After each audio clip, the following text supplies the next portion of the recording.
سوبارو اكس في، السيارة الياباني الشهيرة بالبطة البلدي.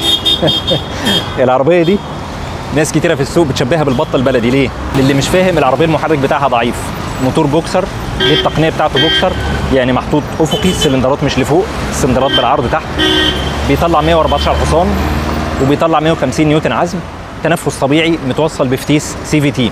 طبعا منظومة على الورق ضعيفة جدا، ارقام النهارده يعني ممكن تطلع من عربية 1000 سي سي مع وزن 1400 كيلو جرام، وزن تقيل. العربية ياباني، اول ويل درايف، لكن ضعيفة. ده المعروف عنها في السوق، اي حد يقول لك السوبارو ضعيفة وشنطتها صغيرة جدا ارميها في الزبالة. يا ترى دي الحقيقة ولا انت بتتكلم في عربية من افضل العربيات في السوق في السيفتي؟ العربية الشاسيه بتاعها اللي يتكلم بقى بجد حاجة اسمه يوني بادي، يعني جسم العربية كله عبارة عن قطعة واحدة. العربية قوية ومتماسكة جدا. اتكلم بقى في الكلام الجد. العربية اول ويل درايف، بتوزع القوة بتاعتها 60% على المحور الامامي الكاوتشات اللي قدام، و40% على المحور الخلفي، وممكن تعمل حاجة اسمها سيمتريكال اول ويل درايف، يعني 50% قدام و50% ورا بدون فتيس غرز. فيها حاجة اسمها اكس درايف، دي قصة تانية، انه يتحكم في كل عجلة منفصلة لو العربية غرزت منك. عربية محترمة جدا، ياباني 100%، مفيش مشاكل موتور، مفيش مشاكل فتيس، مفيش مشاكل عفشة. عربية ممتازة، من أفضل العربيات ثباتا على الطريق في الملفات. من ضمن الأنظمة العديدة فيها حاجة اسمها سي بي سي، في شركات تانية بتسميها كورنرنج بريك كنترول، يعني العربية لما بتيجي تخش ملف بتمسك فرامل الفردتين اللي من جوه الملف، باختصار عشان العربية ما تعومش في الملفات. فهل هي العربية الضعيفة أم موتور بطة بلدي وشنطة صغيرة 380 لتر، ولا هي العربية الياباني المحترمة جدا اللي بدون مشاكل، اللي المحرك بتاعها أصبح أفضل شوية وإن كان نفس القوة من قبل كده؟ العربية وزنها خف شوية، وفي نفس الوقت عربية من أفضل العربيات. الغضب حماقة يا حورية، عمر الغضب محل مشكلة، لأن الغضب يا حورية بيخلي الإنسان يتحول إلى، يخلي الإنسان يتهور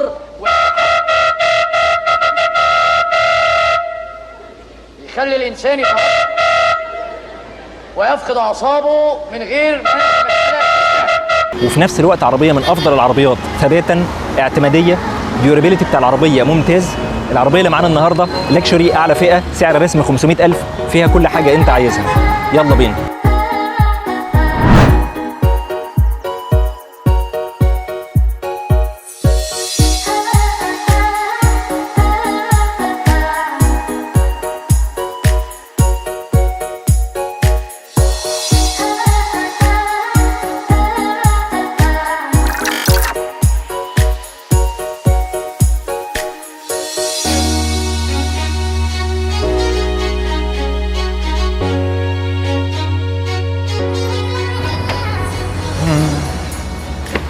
بسم الله.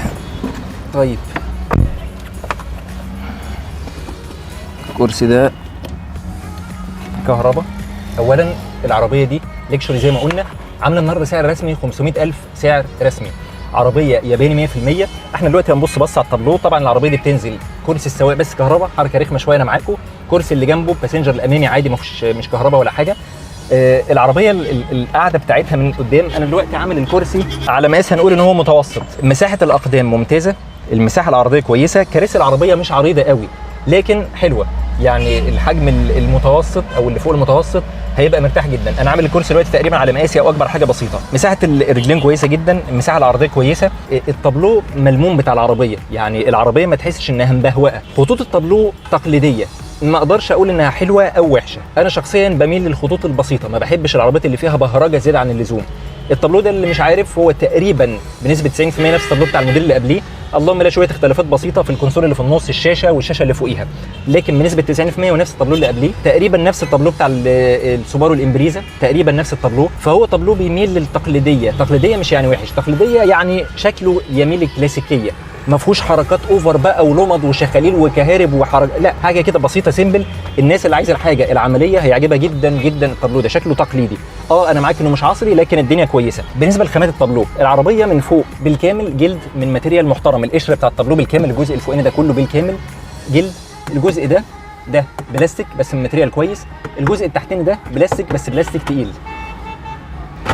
الجلد ماشي لحد فين؟ كل ده جلد، كل ده جلد هنا، كل ده جلد، هنا بلاستيك، يعني جزئيه لحد هنا جلد، طب له لحد هنا فما فوق ده جلد، هنا تحت ده بلاستيك، بس بلاستيك من نوع كويس، بلاستيك تقيل. كمان مطعمين الجزئيه اللي في النص دي جلد، يعني هنا ده بلاستيك وهنا الشريحه دي برضو جلد، بحيث ايدك اللي هتلمسه هنا ده هيبقى جلد، الجزئيه دي جلد مش سوفت تاتش، جلد. فاذا عندك جلد قشر الطابلوه بالكامل، والجزئيه دي جلد. الجزء اللي في النص ده بلاستيك، الكونسول اللي في النص ده بلاستيك، الجزئيه دي اللي حوالين الفتيس مطعم ببيانو بلاك. يعني عندنا العربيه هنا التكييف بيانو بلاك، الجزئيه الوسطيه بيانو بلاك، الجزئيه اللي حوالين الفتيس بيانو بلاك. في زي ما قلنا سي في تي تقليدي جدا، بس الماتيريال بتاع البلاستيك اللي حوالين الفتيس تقيل، يعني بلاستيك من خامه كويسه مش ريسايكل، يعني لا حاجه محترمه. العربيه دي اعلى فئه زي ما قلنا، فيها 9 اير باج، بتنزل طبعا اول ويل درايف. عربيه سوبر معروفه ما فيهاش فتيس غرز، فيها حاجه بس اسمها اكس مود، بس اكس درايف مود. ده بيخليك تتحكم لو العربيه غرزت في حته، ان يتحكم يحول قوه الموتور لعجله معينه اللي في الجزء اللي فيه طين او رمل او ميه او الكلام ده كله. ده باختصار بيوجه قوه العجل، قوه الموتور للعجله اللي محتاجه قوه اكتر، ده باختصار. لكن ما فيهاش طبعا فتيس غرز، بس العربيه اول ويل درايف، ده بيساعد على الثبات على السرعات العاليه، بيخلي العربيه ماسكه في الارض كويس جدا في السرعات العاليه. كمان العربيه دي فيها انظمه كتيره، طبعا العربيه نازله زينون، فرش جلد طبيعي، سخانات كراسي، مرايات ضم، فتحه سقف. كمان الفوانيس الاماميه فيها نظام اسمه SRH، ده اختصار لستيرنج ريسبونسيف هيد لايت، يعني باختصار الفوانيس اللي قدام بتلف مع الطاره يمين وشمال عشان تكشف لك الطريق اكتر. انت داخل ملف يمين بتلف الدريكسيون، الفوانيس اللي قدام بتلف يمين وبتلف شمال مع الدريكسيون. ده اختصار النظام التقنيه اللي سوبارو بتسميها SRV، اللي هي ادابتيف فرونت لايت سيستم في شركات ثانيه يعني. فالعربيه غنيه بانظمه امان وسيفتي ممتازه. طبعا الطاره بتاع الدريكسيون جلد طبيعي مش سوفت تاتش، الطاره جلد طبيعي فيها هاند ميد، حاجه بصراحه كويسه جدا. طبعا الجلد بتاع الفتيس محترم، بيانو بلاك في جلد، معتنين قوي بالتفاصيل بتاع العربيه.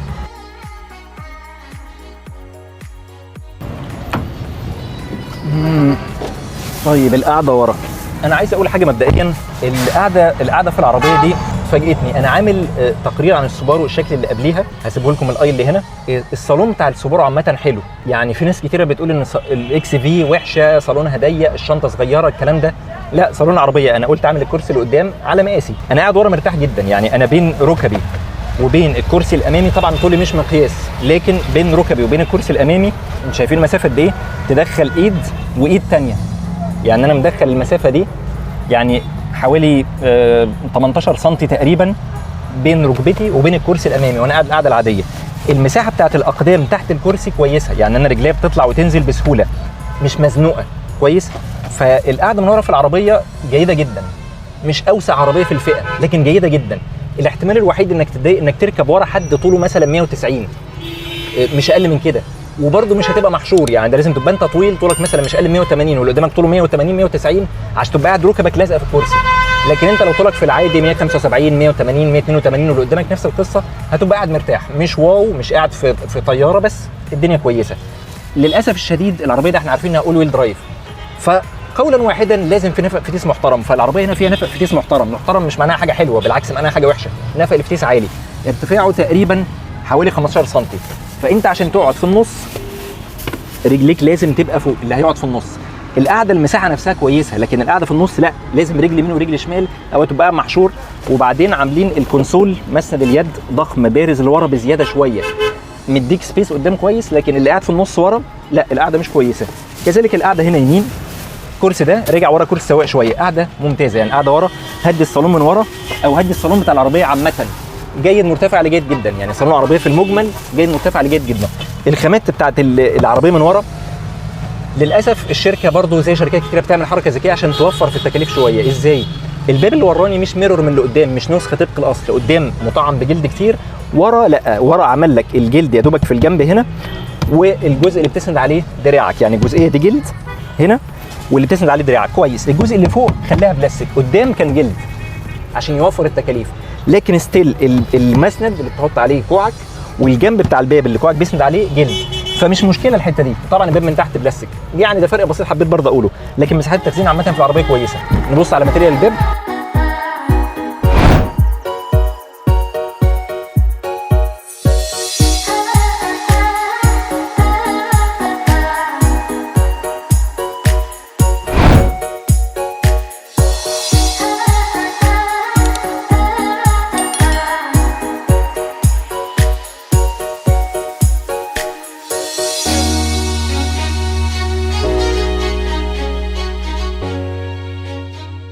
ماتيريال الباب الجزء اللي فوق ده، الشريحه اللي فوق دي حاجه كده زي سوفت تاتش كويسه، الشريحه اللي فوق دي لحد هنا اهو. بعد كده الجزئيه دي جلد، كل ده جلد بس جلد من خامه تاني كده، جلد مخرم للتهويه. الجزئيه دي كلها جلد بس جلد مبطن بصراحه، الماتيريال بتاعه محترم يعني مبطن، مش جلد زي اللي فوق كده ناشف شويه او سوفت تاتش، لا جلد ومبطن بخامه كده كويسه. الجلد اللي هنا بتسند عليه ايدك ده جلد محترم قوي، اعلى منهم هما الاثنين اللي بتسند عليه التكايه دي، ده جلد مبطن من خامه محترمه قوي لدرجه ان السمك بتاعه زياده. يعني انت هنا انت بتغوص جواه، يعني انتوا شايفين، يعني انا بغوص جواه بصباعي عشان لما تسند دراعك لمسافه طويله لو انت مسافر الدنيا تبقى مرتاحه. طبعا بقيه الباب بقى بلاستيك، يعني هنا بلاستيك، تحت بلاستيك خفيف بصراحه، يعني زي معظم الشركات بتعمل بلاستيك خفيف عشان يخفف وزن العربيه ويقلل تكاليف الانتاج. انا ما عنديش مشكله مع كده. طبعا هنا حاطين مساحه تشيل ازازه مثلا بتاعت لتر تقريبا، وجيب الباب محترم. نبص على الشنطه.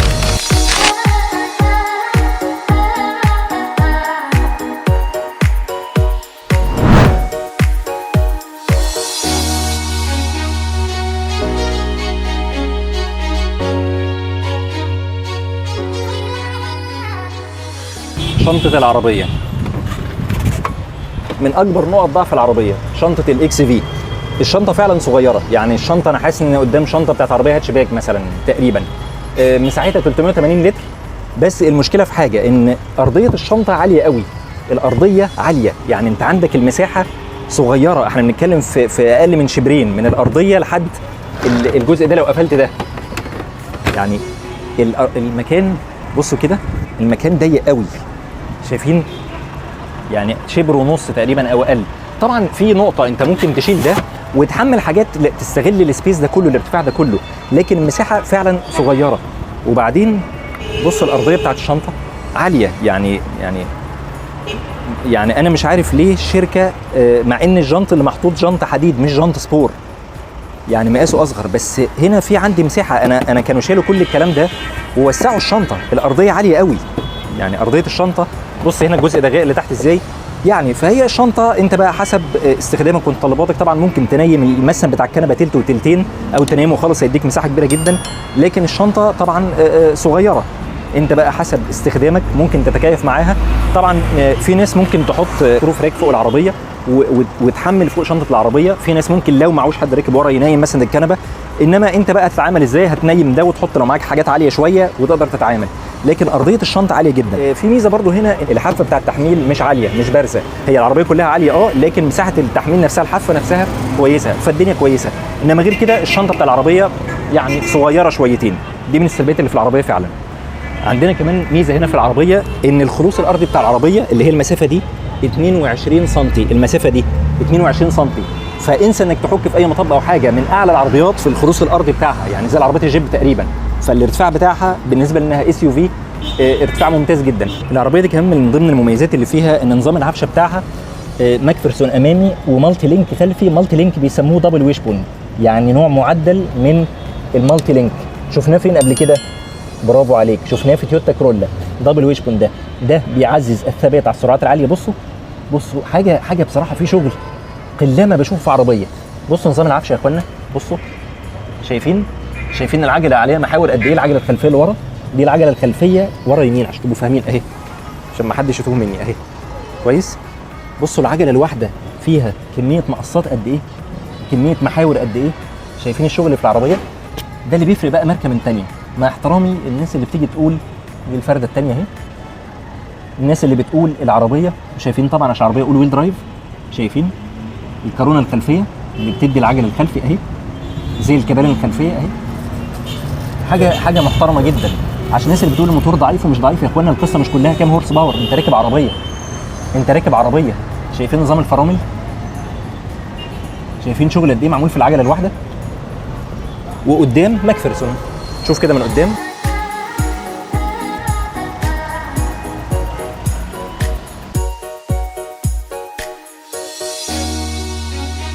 طيب باختصار، سوبارو اكس في العربيه دي مميزاتها وعيوبها.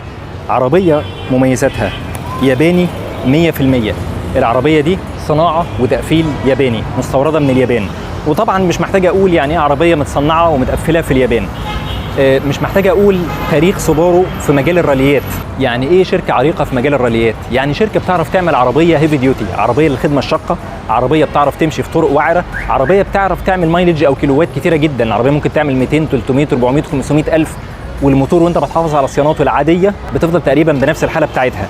تاخد عربيه معمره جدا للخدمه الشاقه جدا. انا لا اتذكر ان عمري شفت في حياتي عربيه سوبارو مفوته بيشتكي من مشاكل كل شويه في الموتور. عربيات اعتماديه لابعد الحدود. قبل ما نقول الموتور بتاعها ضعيف شويه، هو الموتور ضعيف شويه، لكن في نقطه مهمه على فكره، العربيات بتجربتها لما جربت كمان الموديل اللي قبليها الاداء بتاعها كويس. هي بس كلنا في الامر لو انت بالمقام الاول عايز عربيه التسارع بتاعها رهيب مش العربيه دي. لو عايز عربيه بالمقام الاول الشنطه بتاعتها كبيره مش هي العربيه دي. لكن لو عايز عربيه اعتماديه، عربيه ما فيهاش مشاكل، مش قليله الاعطال، ما فيهاش مشاكل، موتور معمر جدا وفتيس معمر جدا. الفتيس بتاع العربيه دي على فكره فتيس سي في تي، لكن فتيس حلو، مش ممتاز لكن حلو، حلو كاداء لكن ممتاز كعمر وكشغل. العربيه دي المشاكل بتاعتها تقريبا مش موجوده، وصيانتها لحد ال 100,000 كيلو حوالي 28,000 جنيه تقريبا، يعني رقم يعتبر رقم عادي جدا. واخد عربيه عاليه، صالونها كويس جدا، ثبات العربيه من اهم مميزاتها. احنا بنتكلم في عربيه بين 100%، ما فيهاش مشاكل، ما فيهاش اعطال، موتور ممتاز، عفشه ممتازه، جير بوكس ممتاز. العربيه من اهم مميزاتها السيفتي. زي ما قلنا العربيه دي اول ويل درايف. للي مش فاهم اول ويل درايف يعني مش مجرد ان العربيه بتندفع بالاربع عجلات بس، حلو بتندفع دي، ده معناه انه بيديك ثبات ممتاز في الملفات. خلي بالك انك تاخد عربيه عاليه في المطبات وثباتا ممتازه، دي منظومه او معادله صعبه جدا. بتتنازل شويه عن اداء الموتور، بتتنازل شويتين عن حجم الشنطه، لكن بتاخد سيفتي، بتاخد عربيه على سرعات عاليه ممتازه، بتاخد عربيه فيها انظمه فرامل وثبات فوق الممتازه، 9 اير باج. العربيه فيها كورنرنج بريك كنترول بيمسك الفرد الجانبيه اللي من جوه الملف بحيث ان العربيه تبقى ثابته في الملفات على السرعات العاليه. انظمه التوجيه بتاعت العربيه ممتازه، دقه التوجيه بتاع العربيه ممتازه، خامات العربيه ممتازه، تكييف العربيه ممتاز. على فكره العربيه السالكه في بنزين رغم وزنها عربيه طن و400 كيلو، لكن السلاكه في البنزين افريج 8 لتر ونص جوه المدينه تقريبا ل 9 لتر، يعني افريج ممتاز، وعلى الطريق بيوصل 7 و6 و7 من 10 لتر تقريبا. فانت بتتكلم في يعني السلاك ممتاز. ايه عيوب العربيه؟ زي ما قلنا اداء الموتور هو مش سيء جدا، بس من اضعف المواتير في الفئه السعريه ان ما كانش اضعفهم. هو مش ضعيف زي ما انت متخيل، لو انت دماغك جاري بالمقام الاول مش هو الحاجه اللي ترضيك، لكن هو جيد. يعني انا شخصيا لما سوقت العربيه كويسه، بالتكييف او بالوزن مش قد كده، لكن الدنيا ماشيه كويسه. تاني عيب شنطه العربيه فعلا صغيره، فعلا شنطه صغيره محتاجه روف راك فوق سقف العربيه، وفي الفئه العاليه هي نازله بروف راك فعلا. كمان من سلبيات العربيه الريسيل بتاع العربيه مش افضل حاجه، قطع غير العربيه ليست الاكثر انتشارا. كمان صالون العربيه حلو جيد جدا لكن مش افضل صالون. تصميم العربيه الخارجي والداخلي تقليدي، يعني انا حاسس ان شركه سوبارو عارف اللي يقول لك ايه يا اخوانا ما تغيروا التصميم، لا انا كيفي كده مش هغير التصميم. فالعربيه تصميمها من بره ومن جوه تقليدي، مش عايزين يطوروا فيه. دي تعتبر سلبيات العربيه، لكن هي في المجمل عربيه جيده جدا ان توتال. يعني بتكلم بالمقام الاول على السيفتي وثبات العربيه بالمقام الاول. هي في العربيه النهارده العربيه الاول فئه فيها 425، فئه ثانيه 475، فئه ثالثه 500 سعر رسمي. انا شايف انها اسعار تنافسيه في عربيه ياباني ما فيهاش مشاكل في ظل المشاكل اللي بنسمع عنها في الاس يو في النهارده كتير جدا. بس لو عجبك الفيديو ما تنساش تدوس لايك وتشترك في القناه، وما توفيق الا بالله، عليه توكلت واليه انيب. سلام.